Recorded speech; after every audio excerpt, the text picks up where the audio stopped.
ಪ್ರೀತಿಯ ಸ್ನೇಹಿತರೆ ನಮಸ್ಕಾರ. ನಾನಿವತ್ತು ವೀಳ್ಯದೆಲೆ ಕೃಷಿಯ ಬಗ್ಗೆ ಸಂಪೂರ್ಣವಾದಂಥ ಮಾಹಿತಿಯನ್ನು ಈ ವಿಡಿಯೋ ಮುಖಾಂತರ ನಿಮಗೆ ತಿಳಿಸ್ಕೊಡ್ತಾ ಇದ್ದೀನಿ. ಸ್ನೇಹಿತರೆ, ಈ ವೀಳ್ಯದೆಲೆ ಎನ್ನುವಂಥದ್ದು ಪೈಪರ್ ಬಿಟಲ್ ಅನ್ನುವಂತಹ ಮೆಣಸಿನಕಾಯಿ ಕುಟುಂಬಕ್ಕೆ ಸೇರಿರುವಂತಹ ಪೈಪರಸಿಯಲ್ಲಿ ಹೂಬಿಡುವಂತಹ ಸಸ್ಯದ ಒಂದು ಜಾತಿಯಾಗಿರುತ್ತೆ ಅಂತ ನಾವು ಹೇಳ್ತೀವಿ. ಈ ವೀಳ್ಯದೆಲೆಯನ್ನು ನಾವು ಸಾಮಾನ್ಯವಾಗಿ ತಂಬಾಕು ರೀತಿಯ ಎಲೆಗಳನ್ನು ಊಟದ ನಂತರ ಜಗಿಲಿಕ್ಕೆ, ಹಾಗೆ ಹಬ್ಬ ಹರಿದಿನಗಳಲ್ಲಿ, ಪೂಜೆಗಳಲ್ಲಿ ಇತ್ಯಾದಿಗಳಲ್ಲಿ ನಾವು ಹೆಚ್ಚಿನ ರೀತಿಯಲ್ಲಿ ವೀಳ್ಯದೆಲೆಯನ್ನು ಬಳಕೆಯನ್ನು ಮಾಡ್ತೀವಿ. ಹಾಗಾಗಿ ನಮ್ಮ ದೇಶದಲ್ಲಿ ಅತಿ ಹೆಚ್ಚು ಬೇಡಿಕೆ ಇರುವಂತಹ ಕೃಷಿಯಲ್ಲಿ ಈ ವೀಳ್ಯದೆಲೆ ಕೃಷಿ ಅನ್ನುವಂಥದ್ದು ಕೂಡ ಹೌದು.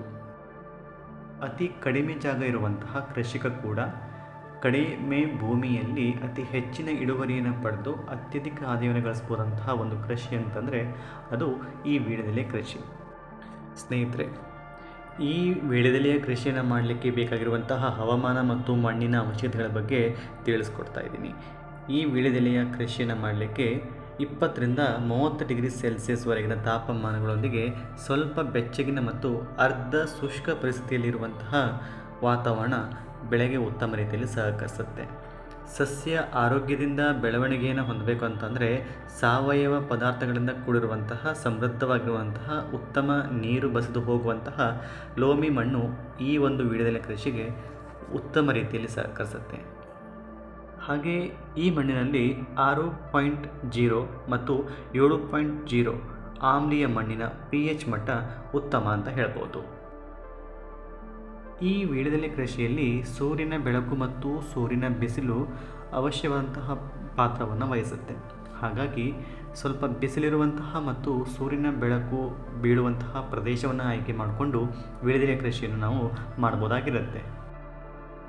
ಅದೇ ರೀತಿಯಾಗಿ ನಾವು ನಾಟಿ ಮಾಡುವಂತಹ ಸಂದರ್ಭದಲ್ಲಿ ನೀರಿನಿಂದ ಕೊಳೆ ಸಂಬಂಧಿತ ರೋಗಗಳು ಬಾರದಂತೆ ತಡೆಗಟ್ಟಲಿಕ್ಕೆ ಒಳಚರಂಡಿಯ ವ್ಯವಸ್ಥೆಯನ್ನು ನಾವು ಸುಸಜ್ಜಿತವಾಗಿ ಮಾಡಬೇಕಾಗತ್ತೆ. ಇದು ಇಲ್ಲಿ ಅವಶ್ಯಕವಾಗಿ ಮಾಡಲೇಬೇಕಾಗಿರುವಂತಹ ಒಂದು ಕೆಲಸ. ಸ್ನೇಹಿತರೆ, ವೀಳ್ಯದೆಲೆಯ ಕೃಷಿಯನ್ನು ಪ್ರಾರಂಭಿಸುವಂತಹ ಮೊದಲು ಭೂಮಿಯ ತಯಾರಿಕೆ ಮತ್ತು ನಾಟಿ ಮಾಡುವಂತಹ ವಿಧಾನ ತುಂಬ ಮುಖ್ಯವಾಗಿರುತ್ತೆ. ಹಾಗಾಗಿ ವೀಳ್ಯದೆಲೆಯ ಕೃಷಿಯನ್ನು ಅಥವಾ ಪ್ರಯಾಣವನ್ನು ಪ್ರಾರಂಭಿಸುವ ಮೊದಲು ಭೂಮಿಯನ್ನು ನಾವು ಸರಿಯಾಗಿ ಸಿದ್ಧಪಡಿಸ್ಕೊಳ್ಬೇಕಾಗತ್ತೆ.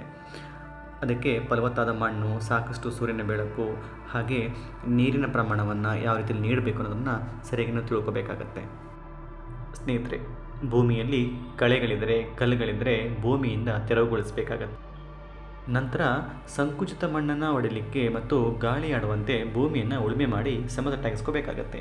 ನೀರಾವರಿಯ ಸಮಯದಲ್ಲಿ ನೀರು ನಿಲ್ಲೋದನ್ನು ತಡೆಗಟ್ಟಲಿಕ್ಕೆ ಭೂಮಿಯಲ್ಲಿ ಒಳಚರಂಡಿಯ ವ್ಯವಸ್ಥೆಯನ್ನು ಮಾಡ್ಕೋಬೇಕಾಗತ್ತೆ. ಅಲ್ಲದೆ ಉಳುಮೆಯನ್ನು ಮಾಡಿ ಭೂಮಿಗೆ ಕೊಟ್ಟಿಗೆ ಗೊಬ್ಬರ ಮತ್ತು ಸ್ವಲ್ಪ ಪ್ರಮಾಣದಲ್ಲಿ ಎರೆಹುಳುವಿನ ಗೊಬ್ಬರವನ್ನು ನೀಡುವಂಥದ್ದು ಉತ್ತಮ ರೀತಿಯಲ್ಲಿ ಸಹಕರಿಸುತ್ತೆ. ಹಾಗೆ ನಾಟಿ ಮಾಡುವಂತಹ ವಿಚಾರಕ್ಕೆ ಬಂದರೆ ಕತ್ತರಿಸಿದ ಅಥವಾ ಬೀಜಗಳನ್ನು ನಾವಿಲ್ಲಿ ಬಳಸ್ಬೋದಾಗಿರುತ್ತೆ. ಕತ್ತರಿಸಿದ ಗಿಡಗಳಾಗಿದ್ದರೆ 3 ಗಂಟೆಗಳನ್ನು ಹೊಂದಿರುವ ಆರೋಗ್ಯಕರ ಬಳ್ಳಿಯನ್ನು ಮೊದಲು ಆಯ್ಕೆ ಮಾಡ್ಕೋಬೇಕಾಗತ್ತೆ. ಹಾಗೆ ಕತ್ತರಿಸಿದ ಕೆಳಭಾಗದ ಅರ್ಧದಿಂದ ಯಾವುದೇ ಎಲೆಗಳು ಇಲ್ಲದಂತೆ ತೆಗೆದು ಹಾಕಬೇಕಾಗತ್ತೆ. ಇದಾದ ನಂತರ ನಾವು ಸಸಿಗಳನ್ನ ನಾಟಿ ಮಾಡ್ಬೋದಾಗಿರುತ್ತೆ. ಹಾಗೆ ತಾವೇನಾದರೂ ಬೀಜಗಳನ್ನು ಆಯ್ಕೆ ಮಾಡಿಕೊಂಡು ನಾಟಿ ಮಾಡೋದಾಗಿದ್ದರೆ ಮೊದಲನೇದಾಗಿ ಬೀಜಗಳನ್ನ ಹಾಸ್ಕೊಂಡು ಮರಳು ಮತ್ತು ಕಾಂಪೋಸ್ಟ್ ಮಿಶ್ರಣವಿರುವಂತಹ ಟ್ರೇಗಳಲ್ಲಿ ನಾಟಿ ಮಾಡಬೇಕು. ಟ್ರೇಗಳಲ್ಲಿ ಬಿತ್ತುವಂತಹ ಮೊದಲು ರಾತ್ರಿ ಇಡೀ ನೀರಿನಲ್ಲಿ ನೆನೆಸಿಟ್ಟು ಅದನ್ನು ಮೊಳಕೆ ಇಡಲಿಕ್ಕೆ ಬಿಡಬೇಕು.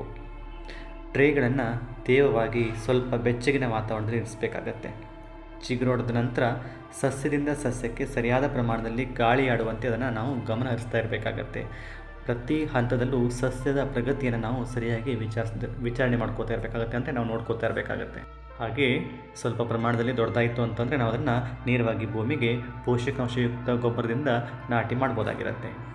ಸ್ನೇಹಿತರೆ, ನಾವಿಲ್ಲಿ ವೀಳ್ಯದೆಲೆಯ ಕೃಷಿಯನ್ನು ಮಾಡುವಂತಹ ಸಂದರ್ಭದಲ್ಲಿ ನೀರಾವರಿಯ ವ್ಯವಸ್ಥೆಯ ಬಗ್ಗೆ ನೋಡೋದಾದರೆ ಹನಿ ನೀರಾವರಿ ವ್ಯವಸ್ಥೆ ಮತ್ತು ಸ್ಪ್ರಿಂಕ್ಲರ್ಗಳ ವ್ಯವಸ್ಥೆಯನ್ನು ಅಳವಡಿಸ್ಕೊಂಡು ನಾವಿಲ್ಲಿ ನೀರಾವರಿಯನ್ನು ಮಾಡ್ಬೋದು. ಹಾಗೆ ಒಳಚರಂಡಿಯ ವ್ಯವಸ್ಥೆಯನ್ನು ಮಾಡೋದ್ರ ಮುಖಾಂತರ ನೀರಿನ ಹರಿವನ್ನು ನಿಯಂತ್ರಣದಲ್ಲಿ ಇಟ್ಕೋಬೋದಾಗಿರುತ್ತೆ. ಹಾಗೆ ಹನಿ ನೀರಾವರಿ ಮತ್ತು ಸ್ಪ್ರಿಂಕ್ಲರ್ಗಳನ್ನ ಬಳಸ್ಕೊಂಡು ಕೃಷಿಯನ್ನು ಮಾಡೋದ್ರಿಂದ ಈ ವೀಳ್ಯದೆಲೆಗೆ ಉತ್ತಮ ರೀತಿಯ ತೇವಾಂಶದ ವಾತಾವರಣವನ್ನು ನಾವು ಒದಗಿಸಿಕೊಡ್ಬೋದಾಗಿರುತ್ತೆ. ಸ್ನೇಹಿತರೆ, ಸಾಮಾನ್ಯವಾಗಿ ವೀಳ್ಯದೆಲೆ ಕೃಷಿಯಲ್ಲಿ ಕೀಟ ಮತ್ತು ರೋಗ ನಿರ್ವಹಣೆ ಬಹು ಮುಖ್ಯವಾದಂತಹ ಪಾತ್ರವನ್ನು ವಹಿಸುತ್ತೆ. ನಿಮ್ಮ ಮೇಲ್ವಿಚಾರಣೆಯ ಮೇಲೆ ಆದಷ್ಟು ಗಮನವನ್ನು ಕೊಟ್ಟು ಕೃಷಿಯಲ್ಲಿ ಪೋಷಕಾಂಶವನ್ನು ನೀಡುವುದರ ಮುಖಾಂತರ ಕೀಟಗಳಿಗೆ ಬೇವಿನ ಹಿಂಡಿಯ ಜೊತೆಗೆ ಬೇವಿನ ಎಣ್ಣೆಯ ಸಿಂಪರಣೆ ಹಲವಾರು ಕೀಟಗಳಿಗೆ ಉತ್ತಮ ರೀತಿಯ ಔಷಧ ರೂಪದಲ್ಲಿ ಕಾರ್ಯವನ್ನು ನಿರ್ವಹಿಸುತ್ತೆ. ಈ ಕೃಷಿಯಲ್ಲಿ ಉತ್ತಮ ಇಳುವರಿಯನ್ನು ಗಮನಿಸಿ ವೀಳ್ಯದ ಎಲೆಗಳನ್ನು ಆಗಾಗ ಕೊಯ್ಲು ಮಾಡುವಂಥದ್ದು ಬಹುಮುಖ್ಯವಾದ ಅಂಶವಾಗಿರುತ್ತೆ. ನಿಯಮಿತವಾಗಿರುವಂತಹ ಸವರುವಿಕೆ ಸಸ್ಯದ ಆಕಾರವನ್ನು ಕಾಪಾಡಿಕೊಳ್ಳಲಿಕ್ಕೆ ಮತ್ತು ಗಾಳಿಯ ಪ್ರಸರಣವನ್ನು ಉತ್ತೇಜಿಸಲಿಕ್ಕೆ ಅಲ್ಲದೆ ರೋಗವನ್ನು ತಡೆಗಟ್ಟಲಿಕ್ಕೂ ಕೂಡ ಇದು ಸಂಪೂರ್ಣವಂತಹ ಸಹಾಯವನ್ನು ಮಾಡುತ್ತೆ. ಅಲ್ಲದೆ ಹೊಸ ಬೆಳವಣಿಗೆಗೆ ಉತ್ತೇಜನವನ್ನು ನೀಡುತ್ತೆ. ಅಲ್ಲದೆ ಸಸ್ಯದ ಚೈತನ್ಯವನ್ನು ಹೆಚ್ಚಾಗಿ ಮಾಡುತ್ತೆ. ಹೊಸ ಚಿಗುರುಗಳು ಮೊಳಕೆಯೊಡಲಿಕ್ಕೆ ಇದು ಪ್ರೋತ್ಸಾಹವನ್ನು ಮಾಡಿಕೊಡುತ್ತೆ. ಗಂಟು ಮತ್ತು ಮೊಗ್ಗಿನ ಮೇಲೆ ಸ್ವಲ್ಪ ಕೋನದಲ್ಲಿ ಕತ್ತರಿಸುವುದರ ಮೂಲಕ ನಾವಿಲ್ಲಿ ಉತ್ತಮ ಬೆಳವಣಿಗೆಯನ್ನು ನಾವು ನಿರೀಕ್ಷೆ ಮಾಡ್ಬೋದಾಗಿರುತ್ತೆ. ಹಾಗೆ ಸ್ನೇಹಿತರೆ, ಕೊಯ್ಲು ಮಾಡುವಂತಹ ವಿಚಾರದಲ್ಲಿ ಎಲೆಗಳ ಗುಣಮಟ್ಟ ಮತ್ತು ಇಳುವರಿಯನ್ನು ಕಂಡುಹಿಡಿಯುವಂಥದ್ದು ಇಲ್ಲಿ ಪ್ರಮುಖವಾದಂಥ ಪಾತ್ರ ವಹಿಸುತ್ತೆ. ಕೊಯ್ಲು ಮಾಡುವ ಸಮಯ ಬಹಳ ಮಹತ್ವದ ಪಾತ್ರ ಅಂತ ಹೇಳ್ತೀವಿ. ಎಲೆಗಳು ಚಿಕ್ಕದಾಗಿ ಹಾಗೆ ಕೋಮಲವಾಗಿ ಪೂರ್ಣ ಗಾತ್ರವನ್ನು ತಲುಪಿದಾಗ ಕೊಯ್ಲು ಮಾಡಬೇಕಾಗತ್ತೆ. ಸ್ನೇಹಿತರೆ, ಉತ್ತಮ ಗಿಡಗಳ ಬಾಳಿಕೆ ಬೇಕು ಅಂತಂದರೆ ತಾಜಾತನಕ್ಕಾಗಿ ವೀಳ್ಯದ ಎಲೆಗಳ ತೇವಾಂಶ ಗರಿಷ್ಠವಾಗಿರುವಾಗ ಅಂತಂದರೆ ಬೆಳಗ್ಗಿನ ಜಾವದಲ್ಲಿ ಕೊಯ್ಲು ಮಾಡುವಂಥದ್ದು ಸೂಕ್ತ ಅಂತ ಹೇಳ್ತೀವಿ. ಆದಷ್ಟು ಮಳೆಗಾಲದ ದಿನಗಳಲ್ಲಿ ಕೊಯ್ಲು ಮಾಡುವಂಥದ್ದನ್ನು ನಿಲ್ಲಿಸೋದು ಉತ್ತಮ. ಅದೇ ರೀತಿಯಾಗಿ ಹವಾಮಾನ ಮತ್ತು ಮಣ್ಣಿನ ಗುಣಮಟ್ಟ ಹಾಗೂ ಕೃಷಿಯ ಪದ್ಧತಿಗಳಂತಹ ಅಂಶವನ್ನು ಅವಲಂಬಿಸಿಕೊಂಡು ನಾವಿಲ್ಲಿ ಸರಾಸರಿಯನ್ನು ಲೆಕ್ಕ ಹಾಕ್ಬೋದಾಗಿರುತ್ತೆ. ಸುಮಾರು ಇವನ್ನೆಲ್ಲ ನಾವು ಪರಿಶೀಲನೆ ಮಾಡಿ ಸರಾಸರಿ ಇಳುವರಿಯ ಬಗ್ಗೆ ತಿಳ್ಕೊಳ್ಳೋದಾದರೆ ಸರಿಯಾಗಿ ಉತ್ತಮ ರೀತಿಯಲ್ಲಿ ಪೋಷಕಾಂಶವನ್ನು ನೀಡಿ ಸಮತಟ್ಟಾಗಿಸ್ಕೊಂಡು ಸವರುವಿಕೆಯನ್ನು ಗಮನದಲ್ಲಿಟ್ಕೊಂಡು ಇವೆಲ್ಲವನ್ನು ನಿರ್ವಹಿಸಲ್ಪಟ್ಟಿದ್ರೆ ವೀಳ್ಯದೆಲೆಯ ತೋಟದ ವಾರ್ಷಿಕ ಉತ್ಪನ್ನ ಹೆಕ್ಟೇರ್ಗೆ ಸರಿಸುಮಾರು 10ರಿಂದ 20 ಟನ್ ಅಂತ ನಾವು ಹೇಳ್ಬೋದಾಗಿರುತ್ತೆ. ಸ್ನೇಹಿತರೆ, ನಮ್ಮ ಇವತ್ತಿನ ಈ ಮಾಹಿತಿ ತಮಗೆ ಇಷ್ಟವಾಗಿದೆ ಅಂತ ನಾನು ಭಾವಿಸ್ತಾ ಇದ್ದೀನಿ. ತಾವೇನಾದರೂ ನಮ್ಮ ಕೃಷಿ ಸ್ಫೂರ್ತಿ ಚಾನಲ್ಗೆ ಹೊಸಬರಾಗಿದ್ದಲ್ಲಿ ಈ ಕೂಡಲೇ ಸಬ್ಸ್ಕ್ರೈಬ್ ಮಾಡಿಕೊಂಡು ಸ್ನೇಹಿತರೊಂದಿಗೆ ಶೇರ್ ಮಾಡೋದ್ರ ಮೂಲಕ ನಮ್ಮನ್ನು ಪ್ರೋತ್ಸಾಹಿಸಿ ಮತ್ತು ಬೆಂಬಲಿಸಿ. ಧನ್ಯವಾದಗಳು.